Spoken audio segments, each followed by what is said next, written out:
Wait, sir, wait. Yes, sir. Live?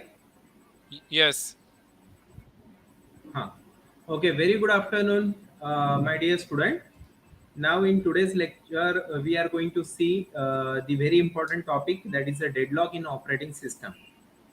So, before going for this deadlock, that what is the deadlock and how we are going to overcome, and what are the different techniques to overcome the deadlock.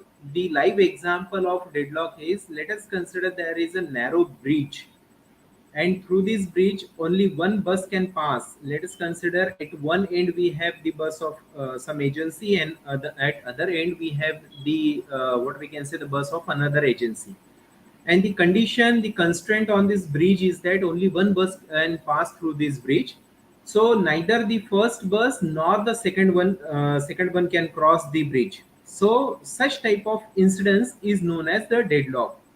Again, as far as the computer is concerned, the live example of a deadlock is that at particular moment, let us consider that there is a request for the printer PR at a particular time. Let us consider 10 a.m. from two systems.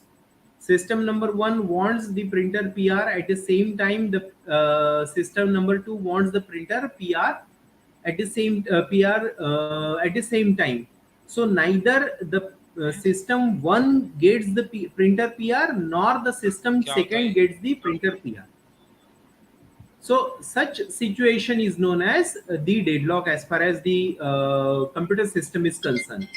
Now, if you see the definition of the deadlock, it is nothing but one type of situation where a set of processes are in the blocking stage. It means that whatever the process we want to execute, all will be in the halting stage. Neither the first nor the second nor the last one is going to execute, because everyone is striving hard for getting the resource. So, my dear students, when we talk about the deadlock situation or deadlock terminology, the resource word is very important. Resources are very important in order to understand the definition of the deadlock. And opposite to this is the other part, we have the race around condition, or what we can say, the starvation.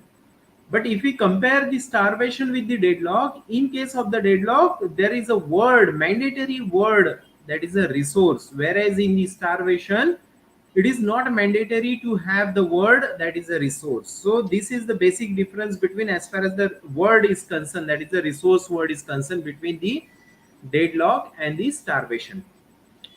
So deadlock is nothing but one type of situation where a set of processes are in the blocking stage, because none of the processes are going to execute, and every process is holding a resource and waiting for another resource which is acquired by some other process. For example, that at particular time the printer PR is allocated to computer system S1. So again, let us consider that another situation wherein the another system wants the printer PR, which is already allotted, or the print to the system S1. So neither system S2 is going to get it, and here the situation is that the computer system don't want to release it. So no releasing of the resource and not allocation of the resource. So it means ultimately the holding of the resource, and another computer, another system is waiting for that resource. So such situation is known as the deadlock. So in operating system, same situation happen when there are two or more processes hold the same resource and wait for the resources held by the another systems. Example, the real road traffic example that I have already given you, but still just try to understand that there is a bridge, and from this bridge only one bus can pass, or only one what we can say, the process can move on. So the condition is that only one bus can pass through this bridge. So first one wants to cross from this location and wants to reach the another location. The opposite wants to do the same thing. So none of the operation is going to execute. And how we are going to resolve it? How we are going to overcome the problem of the deadlock? The only situation is that one has to roll back. One has to roll back, and unless the particular process do not roll back, we cannot move further. That is the situation in the deadlock. So this is the example which is given in the diagrammatical representation, that one narrow bridge and the buses are or the cars wants to move. So looking to this scenario, we can uh, move the cars in a limited manner. Now, any conditions for maintaining the deadlock? Yes, there are four basic conditions to meet out the deadlock, or all four conditions must happen simultaneously for a deadlock to occur. These are the mandatory conditions in the system if the system wants to go for the deadlock, or if there wants the situation of the deadlock in the system. First one is the mutual exclusion. Mutual exclusion, as the meaning, as the name itself indicate, means the completely separate. Complete separation is there. No dependency. What we can say, no dependency or no relation at all. That is the meaning of the mutual exclusion. So one or more than one resource are in the non-shareable mode. That's why I have told you that no dependency or no connection between or amongst the process. Only one process can use the resource at a time. That is the meaning of the mutual exclusion. Means completely separate, no dependency. Then hold and wait. What is the meaning of the hold and wait? As the name itself indicate, holding the resource and then waiting for another resource to be released. A process is holding at least one resource and waiting for the another resource. This is again the second mandatory condition for the deadlock. The third one is the no preemption. We have in the previous lectures, we have seen the difference between the preemption and the non-preemption. What is the meaning of the preemption? The meaning of the preemption is that at any moment, at any instance, the operating system or the processor can release it, can release the process or program, or can give up, can stop, and can halt, and then can give chance to another process, is known as the preemption. Contrast opposite to this preemption is the non-preemption, no preemption. It means that once the resource or the system has taken the facilities of that resource, it is going to complete the execution of that particular process unless it is not going to finish the use of that allotted resource. The particular program or particular process is not going to release it. That is the meaning of the non-preemption or no preemption. So what happened in the non-preemption or no preemption? A resource cannot be taken from a process unless the process release the resource.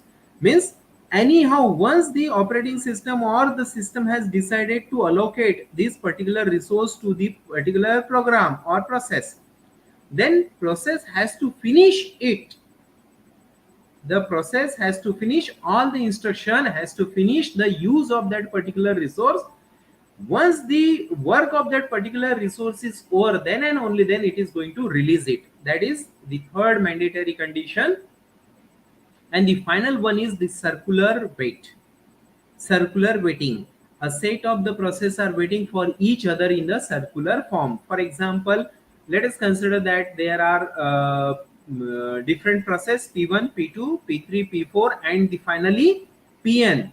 So P1 is sending one request to P2 process for the particular resource R1. P2 is sending some request R to the next process for some particular resource. Likewise, P3, P4 up to Pn, and P1 is again sending one request to the first process, because the required the required resource in order to execute the Pnth process, the resource is already been taken by the process P1. So there is a circular linked list from P1 to P2, P2 to P3, P3 to Pn, and Pn to P1. So these are the mandatory conditions for the deadlock, that is the mutual exclusion, then hold and wait, non-preemption, and finally the circular wait, circular linked list wait. Now, methods for handling the deadlock. There are basically two methods. One is The system do not allow the deadlock to be entered, means completely remove the deadlock before entering into the system. So assurance must be there, insurance must be there that it will not enter into the system, the deadlock will not enter into the system. And second method what we can say is the recovery in the sense that we know that the deadlock enter into the system due to some reason. The system has allowed the deadlock to enter into the system, and once we know that the system has the deadlock has entered into the system, then find out which nodes are responsible for the deadlock, and accordingly give the required resource to that process or to the nodes, and then recover it. So there are, again I am repeating, there are basically two methods by which we can handle the deadlock. The first one is no need to no need to give permission to the deadlock for entering into the system. And second one is, let us consider the deadlock has entered into the system and then go for the recovery process. How we are going to go for the recovery process? Recovery process is being taken care by allotting the required resources, allotting the required, what we can say, the request, or fulfilling the request of the process. If we fulfill the request of the process, then it means we are recovering from the deadlock. So these two are the mandatory conditions for handling the deadlock. And the next one is the ignore the problem and pretend that the deadlock never occur in the system, used by most operating system including the Unix. So the third condition that we have seen, that is ignorance of the problem. Ignorance of the problem ultimately means we are simply considering that the system will never enter into the deadlock. So the first point and the third point is almost the same, and pretend that deadlock is not there in the system. So in broad sense, we have only two methods for handling it. No need to allow them into the system, or the second one is, the second condition is that once it enter into the system, then go for recovery purpose. Now prevention is the first one. That how we are going to prevent it means, do not allow the system to enter into the deadlock. That is the prevention purpose. And second one is the enter into the system and then go for the recovery purpose. So the first one is the mutual exclusion, that we have already seen that mutual exclusion is nothing but the non-shareable resources, means completely separate, no need to go for the sharing. Means whatever the resources are allocated to the process or to the program, they are in the non-shareable mode, means no need to go for sharing. And if there is no sharing, then it means there is no dependency. And we consider that if there is no dependency, no sharing, no further request from the process, it means we can prevent the deadlock. The second one is hold and wait. So what is there in the hold and wait? Must guarantee that whenever a process requests a resource, it does not hold any other resources. So what is the meaning of this hold and wait condition, or the deadlock prevention? This, it must guarantee that whenever the process requests a resource, it should not hold any other resource. First it has to release the allotted resource, and then and only then the particular process can demand for the next one.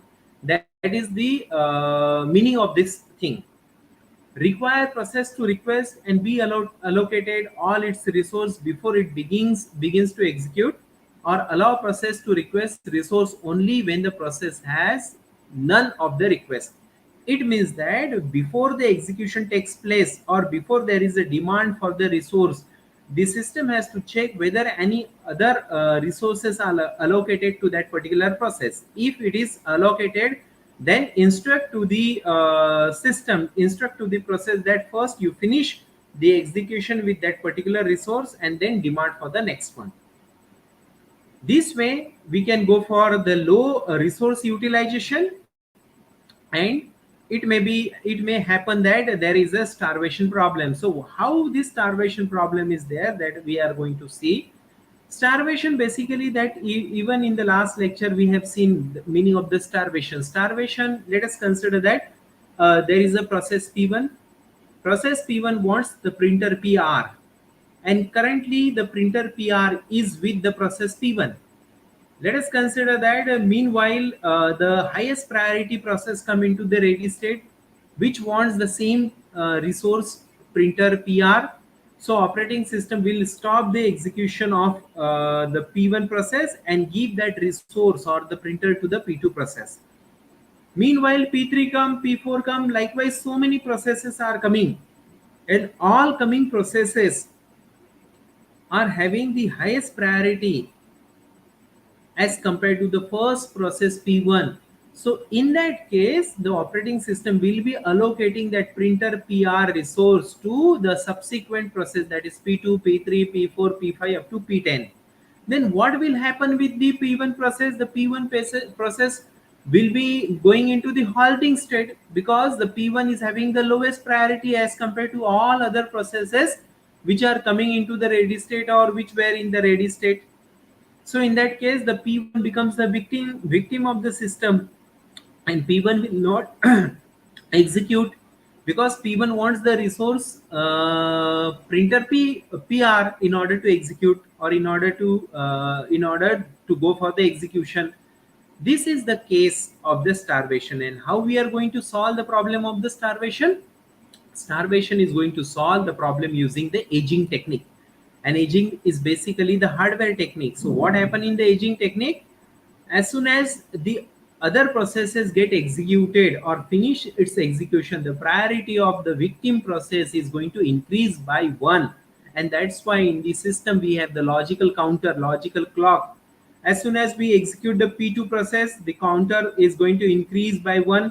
P3 process, the counter of P1 is going to increase by 1. P4 process, counter of P1 is going to increase by 1.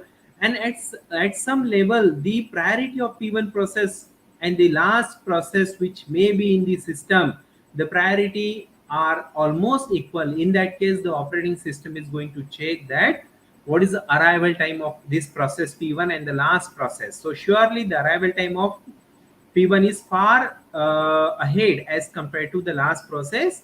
And this way, using the aging technique, which is basically the hardware technique, wherein the counter plays a very important role, the operating system solve the problem of the starvation.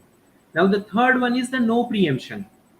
So what is the no preemption? Is if a process that is holding some resource request another resource that cannot be immediately allocated to it, then all resources currently being held are released.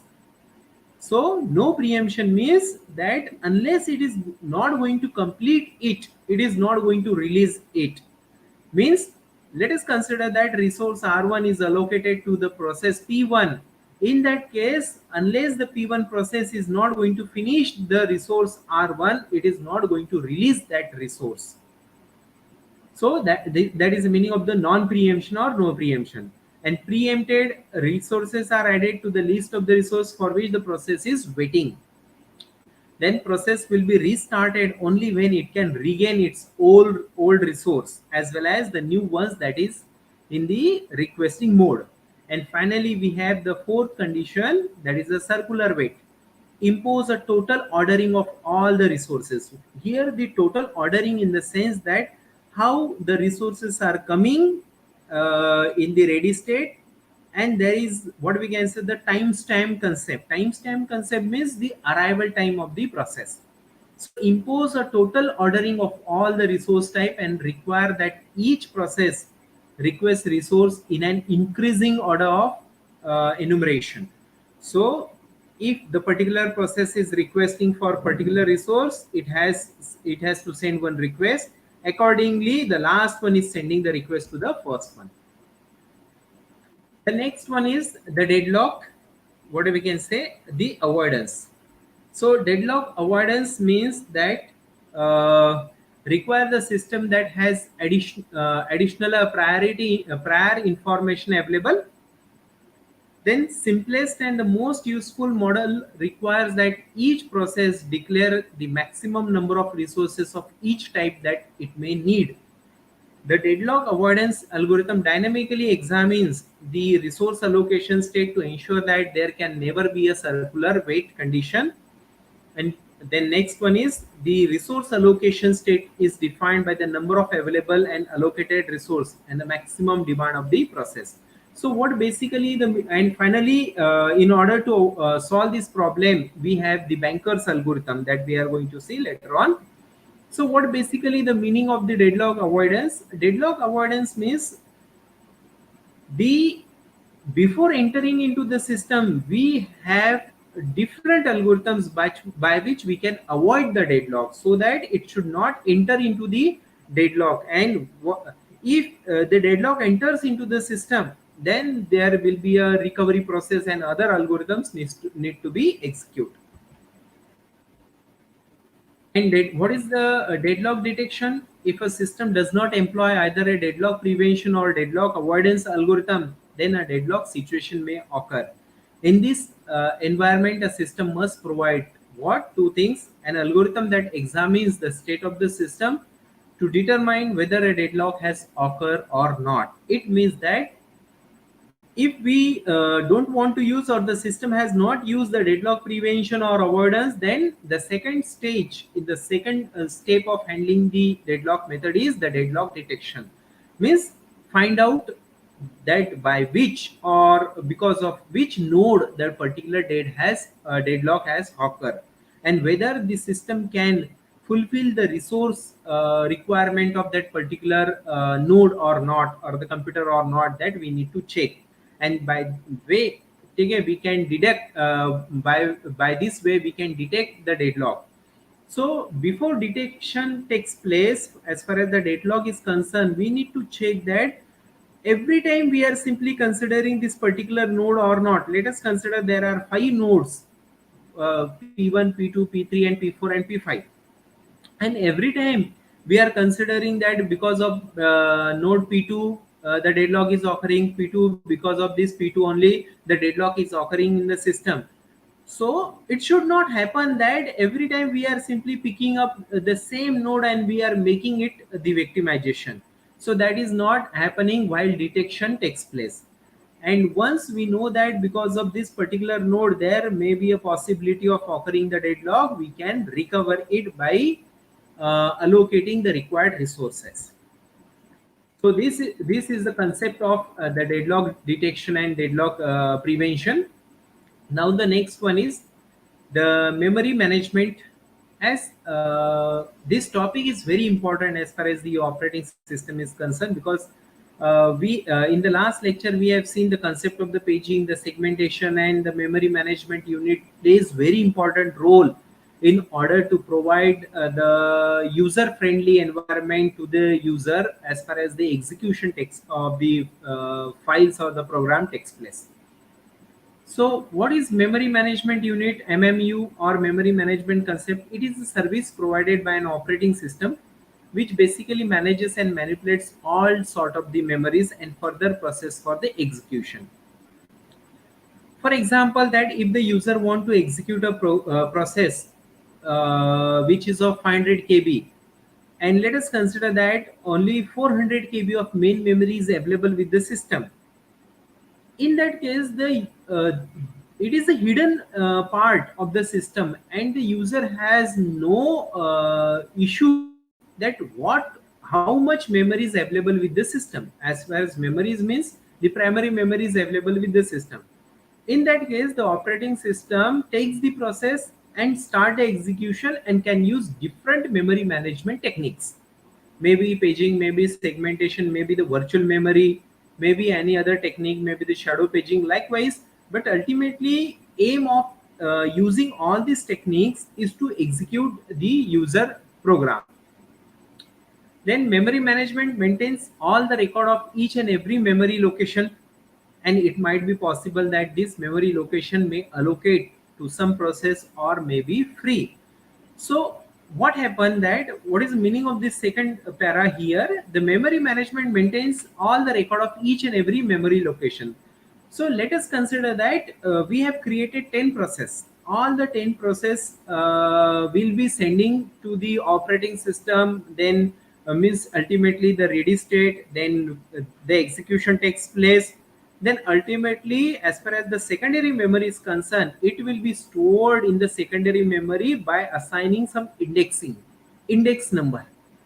So this way, the memory management unit maintains the record of each and every memory location and each and every file, so that the next time when the user want to execute the same thing, so in that case the operating system will be calling to the loader, and the loader will be using the index number, will be easily identified. Instead of searching all the entire hard disk, it is going to simply find out what is the index number allocated to the particular file, pick up that file from that particular concern index number and put into the main memory for execution.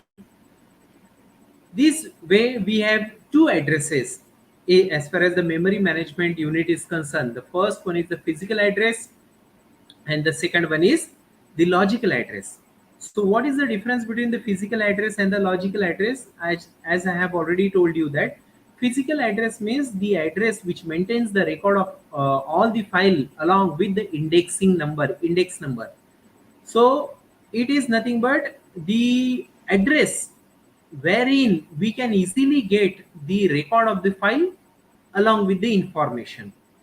And the second one is the logical address. So what is basically the logical address? It is nothing but a address generated by the CPU. So why there is a requirement of generating the logical address by the CPU?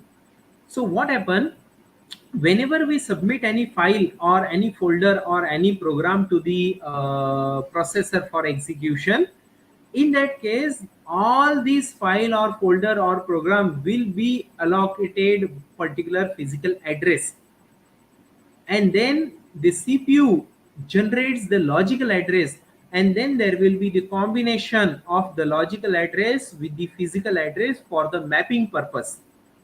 And once the mapping takes place, then the execution is going to happen. And before the execution is going to happen, it is going to check that whether the address generated by the CPU, which is of two categories, is less than or equal to the base address generated by the system. This way, the what we can say, the comparison takes place, and then accordingly it is going to allocate the physical address. Here the CPU generates the logical address. Ultimately we can consider it as a virtual memory, then the physical address, the main memory, and there will be a mapping for using the memory management unit. So what basically the memory management unit? It is a hardware device by which it maps from virtual to physical address, and this technique is known as paging technique. So basically, what is the use of the MMU? What is the use of the memory management unit? The use of the memory management unit, which is a hardware device, it helps in mapping the virtual address or the logical address to the physical address. And why basically this mapping is required? Because the ultimate aim of operating system is to keep the particular file, particular folder, or particular program in the memory, in the physical memory, so that whenever next time we want the same file or folder or program, we can easily access. And that's why there is a combination, there is a mapping of the logical address which is generated by the CPU with the physical address. And once the mapping takes place after comparison with the base address, then it is going to generate the physical address. So what basically the swap in and swap out? Yesterday I told you that whenever we want the particular file or folder which is not there in the main memory for execution, then the swap in takes place, and once the execution is over, then swap out takes place. So what is the basic difference between the swap in and swap out that we are going to see? It is scheme of memory management in which for a time being any process in the memory can be temporarily swapped. That is a swap out, so that the main memory will become free, So, and it can be used for another process, that is removing from RAM and added into the hard disk, and vice versa, that is a swap in, that is removing a program from the hard disk and putting it back into the main memory.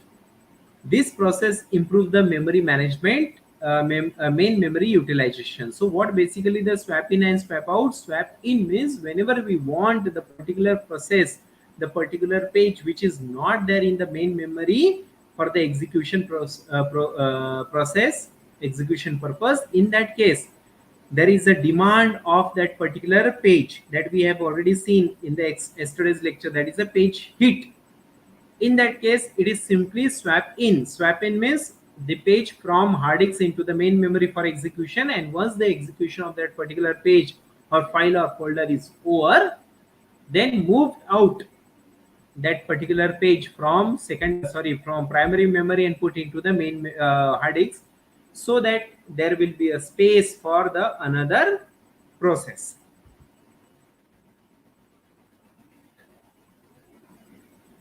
So this is the diagrammatical representation that we have seen. Swap out and swap in means the swap in from the hard disk, that is a physical memory, and put into the main memory wherein the user space is given. And operating system, basically it is in the main memory always. So now the question always comes that generally the main memory size is 2 GB or 4 GB or 8 GB. Now the in little bit increase 64 GB also. But in the older days, in the earlier days, we had the main memory of 2 GB or 4 GB maximum, whereas the operating system size, if you simply consider the entire instruction of the operating system or the size of the operating system, it goes up to 18 to 20 GB.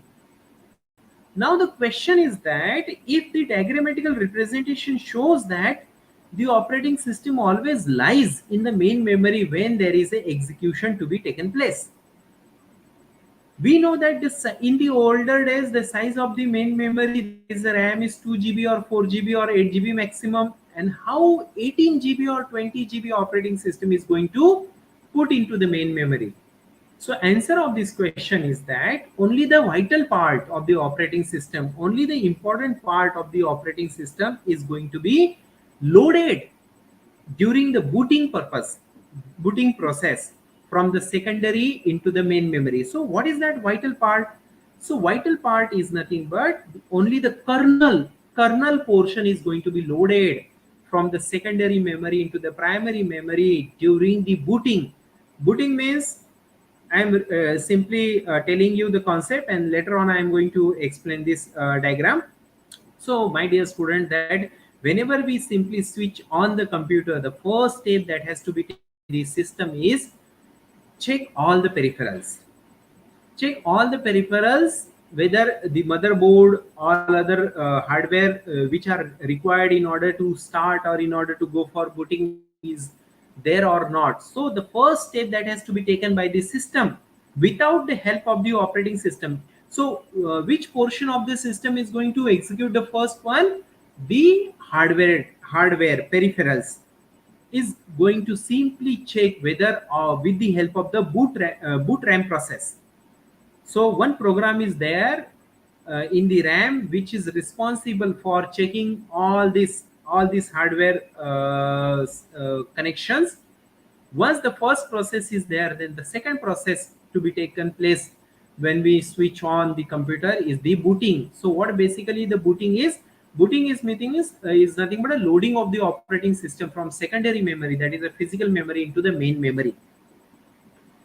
So come to the main point, that if the size of the operating system is 18 to 20 GB and the size of the main memory is 2 to 4 or maximum 6 GB in the earlier days, older days, how 18 to 20 GB of operating system is going to manage within 2, 4 or 6 GB or 8 GB?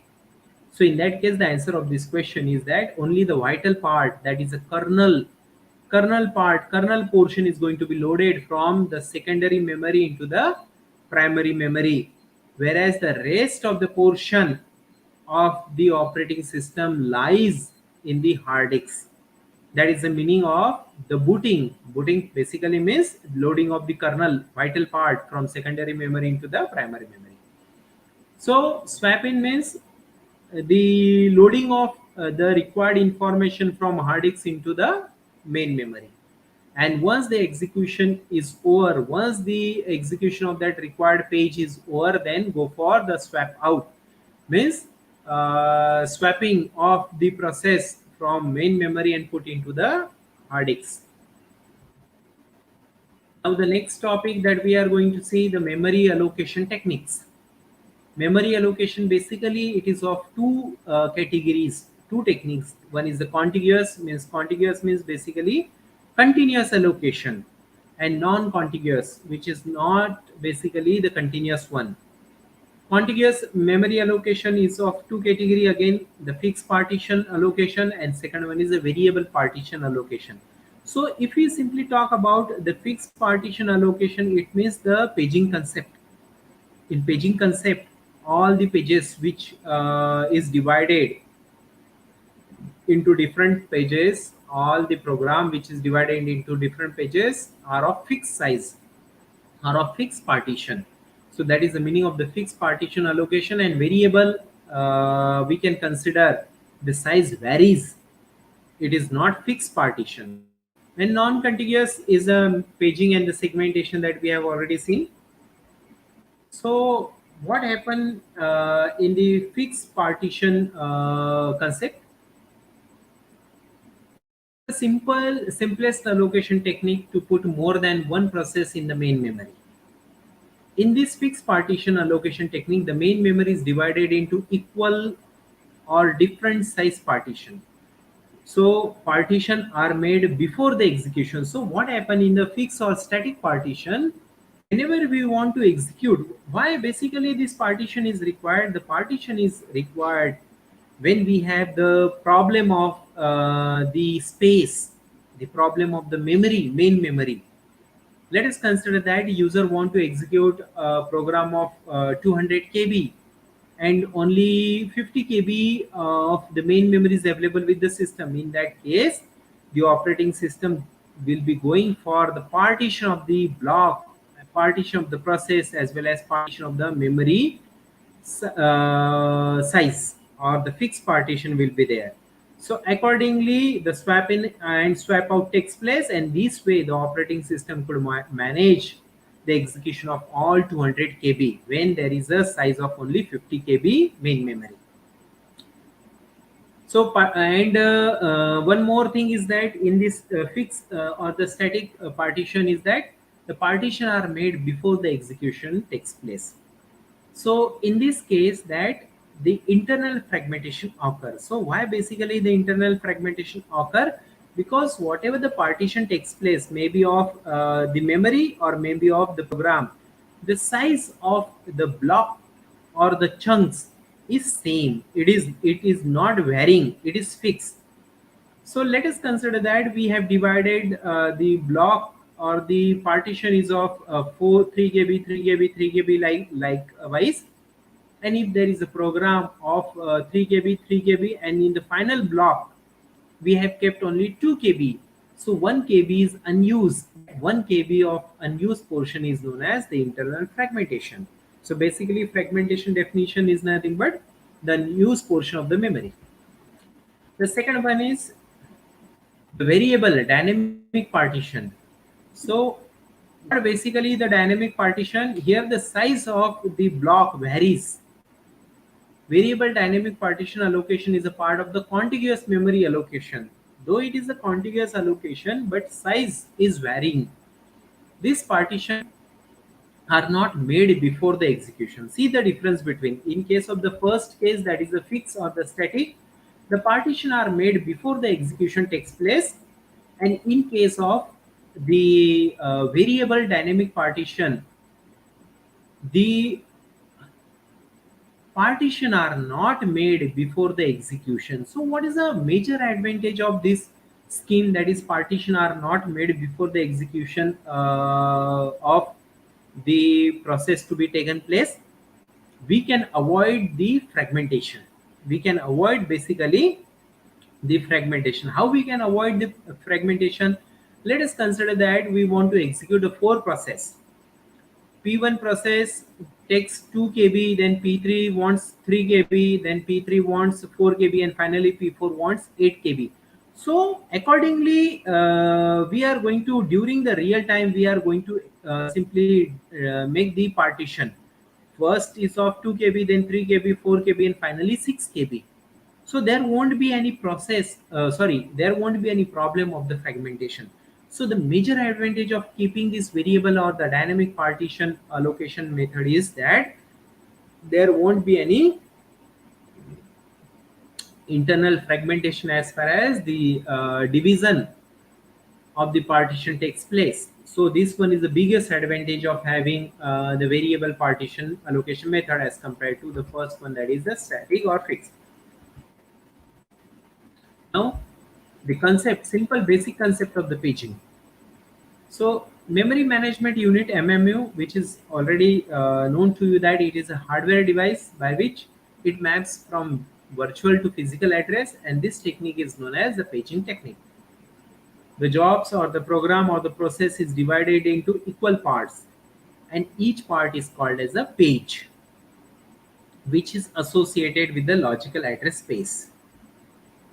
Retrieving the processes from the secondary storage into the main memory in the form of the pages is called as the paging, means swapping of the pages from the secondary and putting into the main memory. This process is known as paging. The next one, the main memory is also divided into equal parts, and each part is called a frame. Means, as we know that the pages, whatever the pages we are simply dividing into different categories, page 1, page 2, page 3, this concept is known as the paging. Whereas when we divide the main memory into equal parts, and each part is called the frame, which is associated with a physical address space. So frame is basically associated with the physical address space, whereas the page is associated with the logical address space. So you just remember this thing, that whenever we have the page means the logical address space, and who generates the logical address? It is the CPU. And then there will be a mapping of the logical address with the physical address, and then finally the confirm address is generated, wherein it is going to store the information or put the data. And when we have the word, that is a frame, so frame is basically the association of what we can say, the partition with the physical address. So when we say that a frame is related with the main memory, means ultimately the physical address division. One page of the process is to be stored in one frame of the memory. So while the swapping takes place, one page is allocating to one frame. Likewise, when the work of the page is over, then swap out from the physical into the what we can say, the hard disk. So this way, here the physical address space basically means, do not consider the hard disk. It is basically the main memory, that is RAM. So the frames and then the pages, equal partition takes place. One page, one frame, second page, second frame, third page, third frame. So we have the scenario wherein we divided the main memory into different chunks, blocks, and the process is also divided into different pages, or if it is a segmentation, then different segments, and each one is allocated to each frame. Now this way the mapping takes place. We have the A file, then B file, then C file, D file, and A file is divided into fixed size of 3 blocks, then B 3 blocks, C 3 block, and D 3 block, and accordingly the mapping of the pages with the frame. It means one frame is to one page, 1:1 ratio it is considering. Now the address translation scheme. The address generated by the CPU is divided into two parts. It means that we have already seen that whatever the address generated by the CPU is the logical address, and this logical address which is generated by the CPU is going to map with the physical address, and then finally the confirm address is generated. It is not a case that it is going, whatever the physical address generated is, it is going to put on that location and it will start execution. No, that is not a case. Or the second case is also not there, wherein the logical address is generated and the information or data is going to store at the logical address. No way. The CPU generate the logical address, and accordingly we have the main memory wherein the physical address is generated. So mapping of the logical address with the physical address takes place, and then compare with the base address, and then finally generate the final address. So the address generated by the CPU is divided into two parts. One is the page number and the second one is the page offset. Page number is denoted using P and the page offset is denoted using D. This is the address translation scheme of the paging concept. If it is a segmentation, then instead of the page number, it is the segment number, and instead of the P, it is S. So what is use of the page number P? It acts as an index into the page table. It acts as an index into the page table in order to find out what is the use of the index. It is going to help to find out the exact location of that particular page in the page table, which contains the base address of each page in the physical memory. So this page table consists of two entries. One is the page number and second one is the page offset. And what is basically the page offset? Combined with the base address to define the physical memory address which can be sent to the memory unit. This is the role of the page offset. The physical address is again divided, as we know that the logical address is divided into two categories, two parts. This logical address is generated by the CPU, the page number P and the offset D. And the second one is the physical address. So physical address is divided into two parts. As I have already told you, when there is a frame is associated with the memory, physical memory. So frame number, what is the frame number? Number of bits required to represent the frame of physical address space or the frame number. So this frame number is going to tell us that the exact frame number wherein the particular page number is stored is allocated. And the second one is the frame offset. As we have the page offset, this is the frame offset. Number of bits required to represent a particular word in a frame, or the frame size of physical address space, or the word number of a frame, or the frame offset. This is the frame offset D. Now how the address translation takes place, very important. So this diagrammatical representation shows the paging techniques, paging hardware technique for the address translation. So whatever the address generated by the CPU is known as the logical address. This logical address is divided into two parts, that is the page number and the offset D. This page number is mapping to the page table, in order to find out. This page table consists of what? Two entries. This page table consists of two entries. One is the page number and the second one is the frame number. So particular page number is having the frame number. So P1, let us consider page number P1 is having the frame number F1. P2 is having the frame number F2. Likewise, Pn is having the frame number Fn. So this is the page table consists of two entries, two columns, page number and the frame number. So accordingly, once the logical address is generated by the CPU, which is divided into two parts, that is the page number and the offset. This page number is mapping to the page table. Page table is having two entries. One is the page number and the second one is the frame number. Accordingly, the frame number is extracted. This frame number is added with the displacement, that is offset. Offset is also known as the displacement. And then finally the physical address is generated. So this physical address, physical memory here means the main memory RAM. It is not a hard disk. No way that there is no connection of this diagram with the hard disk or the secondary memory. So whatever we are explaining here, it is purely related with the main memory RAM. And then finally generate the main memory address, physical address. So see here the paging model of logical and the physical. So logical memory consists of four pages: page number 0, page number 1, 2, and 3. And page table, I have already told you that it has two entries. Along with that, one more entry is also there. That is the valid or invalid entry. And that is valid or invalid entry means dirty page. The page which is overwritten is known as the dirty page.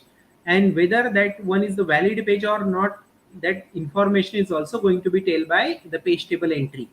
So basically, though it is not given, the third entry is not given, but only for the time being, you understand that the first column in the page table is the page number, the second is nothing but a frame number, and the third one is a valid or invalid bit. The valid or invalid bit is again of two part. One is 0 and 1. And who assigned this bit 0 and 1? Operating system. So what is the basically use of this bit 0 and 1? It is used to going to tell us that whether it is a valid page or invalid page, dirty page or not dirty page, valid or invalid. So page number 0, 1, 2, and 3 is having the frame number 1, 3, 6, and 4. So accordingly mapping takes place. So physical memory is again divided into fixed size. If it is a paging technique, and if it is a segmentation, the size of the blocks or chunks varies. So page number 0 is allocated at the frame number 1.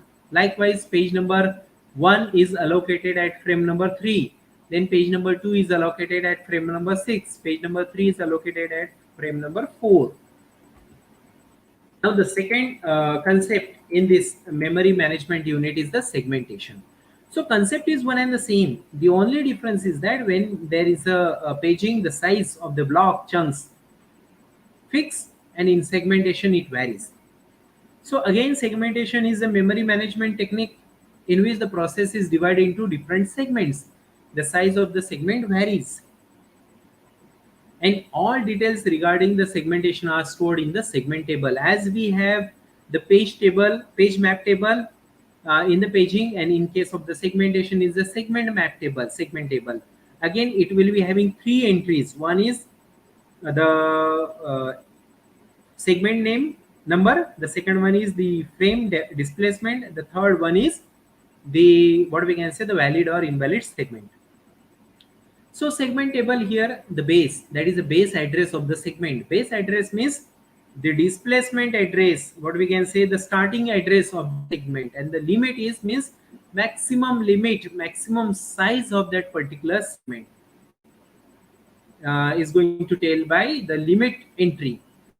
So whatever the address generated by the CPU is the logical address. As far as the segmentation is concerned, this logical address is divided into two parts. One is the segment and second one is the displacement D. So accordingly, it goes for the comparison. So comparison of what? Comparison of the segment size, the displacement with the limit address. So what is basically the limit means the operating system has given some limit to that particular segment in whenever we want to store it. So it should not cross the limit. So limit, basically why the limit is required, because we have seen the diagrammatical representation wherein we have seen that the main memory consists of two parts. One is the operating system and second one is the space allocated to the user.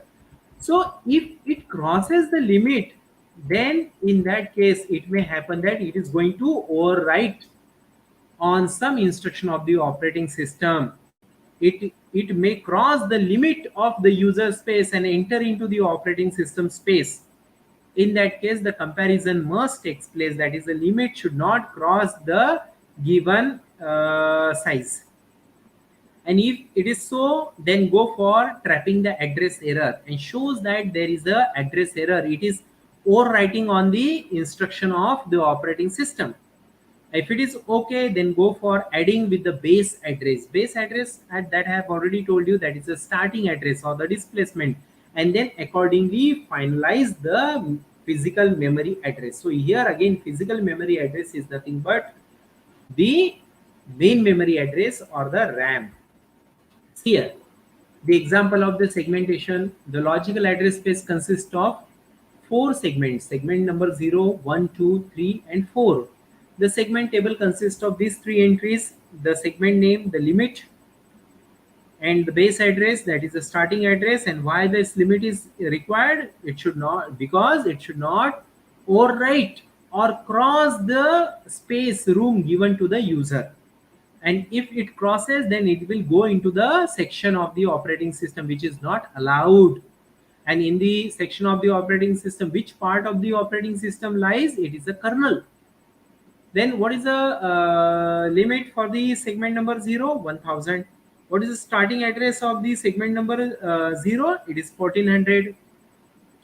Then 1, segment number 1, limit is 400, 2 400, then 3 1100, and then 4 it is 1000. And then next is the base address is 1400, then 6300. Likewise, we have the starting address. So accordingly, the physical memory is going to have this snapshot. Accordingly, the segments are stored into the main memory for the execution. And see here, my dear students, why basically this partition or the segmentation or the paging techniques are required? The only reason is that there is a crunch, there is a limitation of the main memory, and user has no clue that how much memory is available with the system. And in order to execute the user program, in order to accomplish the task submitted by the user, the operating system may use different memory management technique, maybe the segmentation, maybe the paging, maybe the shadow paging, maybe the virtual memory. So likewise, we have the segment 0. The starting address of segment 0 is 1400, and the limit is 100. So 1400 plus 1000 comes to 2400.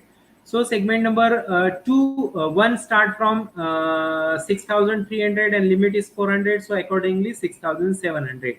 So this way we can go for the mapping of the logical address with the physical address. The next topic is again very important, that is a virtual memory. So as far as the virtual memory is concerned, it is as the name itself indicate, the virtual memory, it is the imaginary memory. So virtual memory plays an important role in the operating system, which allows running more program on the system. Such computer can manage more memory address space than the actual physical space in memory. This extra space is known as the virtual memory. See here, virtual memory is also the memory management technique. And why basically this virtual memory is required, this technique is required, because there is a limited memory. Limited memory means limited main memory available with the system, and user want to execute a program whose size is more than the memory available in the system. So the operating system may use different technique, maybe the paging, maybe the segmentation, maybe the virtual memory, maybe the shadow paging, and one of the techniques is the virtual memory. Now the question is that the virtual memory is the primary memory or the secondary memory? Yes, we know that it is the imaginary memory. So answer of this question, that whether the virtual memory is the primary memory or the secondary memory, answer of this question is that virtual memory is neither primary nor secondary. It is neither primary nor secondary. It is imaginary memory because it never exists. It never exists. It is simply the imaginary concept wherein the operating system is imagined that yes, there is more space available with the system for the user task. And using this virtual memory, the operating system is going to execute the user program, and then there is no crunch of the main memory. So the answer of this question is that virtual memory is only the imaginary memory. It is neither the primary memory nor the secondary memory. Now the next topic, again very important, that is a thread. Thread is nothing but the it is the concept of the lightweight process. It is more related with the process. So thread is basically, it is also called as the lightweight process. Why it is known as the lightweight process? The reason is that, so when we compare the thread with the process, the one process, each process must have at least one thread. It may have more than one thread, but mandatory condition is that all the process will be having minimum to minimum one thread. And why it is known as lightweight process? Because when we compare the requirement of the process with the requirement of the thread, as far as the memory is concerned, as far as the resources is concerned, the code is concerned, the general purpose register is concerned, the PCB is concerned, the thread requires very less resources, very less memory as compared to the process, and that's why it is known as the lightweight process. A thread is a flow of execution through the process code with its own program counter that contains these three information. The first one is the address location of the instruction being executed at the current time. So this program process code or the program code consists of what? The location of the instruction being executed at the current time, existing real time. The different system register which holds its current working variables. The third one is the stack, which is a data structure concept used to store a collection of the objects, different objects. So these three information are stored whenever we want to execute or whenever we execute a thread. Individual items can be added and stored in a stack using the push operation. So push operation is used as far as the data structure of the thread is concerned. So there are basically two levels of the threads. One is the user level and the second one is the kernel level. So user level threads manages by the user, and the kernel level thread is been managed by the kernel. Now the basic difference between the user level thread and the kernel level thread is that in case of the user level thread, the switch is not required to switch from one thread to another, whereas in the kernel the mode switch is required whenever there is a requirement of the kernel thread to be executed. So what happened in the user level thread? Created and managed by the thread library that runs in the user space of the process. A mode switch is not required to switch from one thread to another, because whenever we want to execute any process, we are not in the kernel thread, we are on the user level thread. So switching need not to be taken place. Only a single user level thread within a process can execute at a time. If one thread blocks, the entire process is blocked. This is also the difference, that if the thread is blocked, then entire process is going to block as far as the process is concerned. The next one is that the kernel level thread. So kernel level thread, operating system manages it. So when we have the kernel level thread, level thread requires whenever we want to shift from user to the kernel. So in which cases we are going to shift from user to the kernel, that we have seen the state transition diagram, that if there is an interrupt occur or if there is a external event in the form of input output, this input output as well as the interrupt cannot be managed by the CPU, cannot be managed by the processor, and that's why it goes into the ready state bank and the waiting state. Clear? So in that case, the process, there will be a shifting from one thread to the another thread. So ultimately the shifting of the process from the user level thread to the kernel level thread. So thread within a process that are maintained by the kernel, a mode switch is required. See here, in this case, the mode switch is required because whenever we are executing the user level thread, no need to switch. But whenever we are executing the kernel level thread, we need to switch if there is a requirement of the input output or the interrupt to be taken place. Multiple thread within the same process can execute in a parallel on a multiprocessor, and blocking of the thread does not block the entire process. This is the difference between the user level thread and the kernel level thread. What happen in the user level thread? If any thread is blocked, then entire process is going to be in a blocking stage. Whereas in the kernel level thread, the blocking of single thread does not block the entire process. This is the single level thread. The following figure shows the working of single thread and the multi-thread concept. See here, in what happened in the single threaded process, each thread has the code, the data structure used, the file, the stack, the general purpose register. And if it is a multi-thread concept, again, the each thread will be having the code, then the register, general purpose register, and finally the stack. Then the data and the file.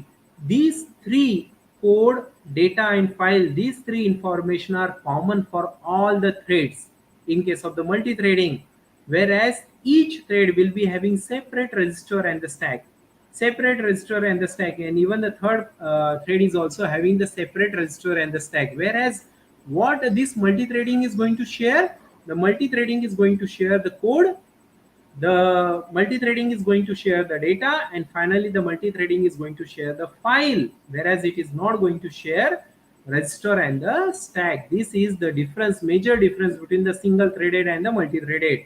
In case of the multi-threaded, it is only going to share code, data and the file, whereas it is not going to share, it is not going to share the register and the stack. Then the next topic is this multi-threading model in operating system.